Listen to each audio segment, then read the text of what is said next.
कोई जांच एजेंसी नियुक्त हो गई है? कौन सी माननीय बोर्ड का है? तो देखिए, रीट माननीय मुख्यमंत्री जी ने ये कहा था कि हम लोग 2 अगस्त को रीट की एग्जाम करवाएंगे।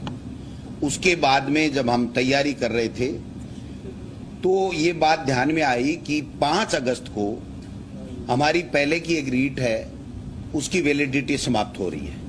चूंकि जिस दिन एग्जाम की जाती है उस दिन वैलिडिटी मानी जाती है, तो 3 दिन में मैं समझता हूं फिर रिजल्ट आता, उससे पहले उसकी वैलिडिटी खत्म हो जाती। तो हमने इस डेट को आगे खिसका करके 2 सितंबर किया।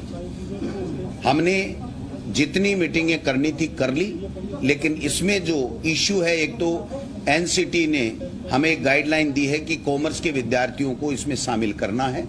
एक गाइडलाइन ये भी आई है कि जो बीएड के लोग हैं वो L1 में भी परीक्षा में भी शामिल हो सकते हैं। तो दूसरे इन चीजों के ऊपर हम लोग मीटिंग करके हमने तय किया है, उसके लिए हमें अमेंडमेंट करने पड़ेंगे।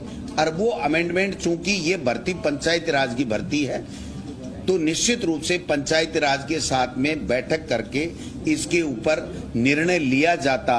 उससे पहले ये कोरोना इस प्रकार से फैल गया कि हम लोग जब विद्यालय ही नहीं खोल पा रहे हैं तो बच्चों को किस प्रकार से हम लोग आगे बढ़ाएंगे। लेकिन फिर भी मैं आपको बताना चाहता हूं कि रीट के लिए जो मीटिंगें सरकारी स्तर पर करनी थी, जिस प्रकार के निर्णय लेने थे, वो तकरीबन हमने ले लिए हैं।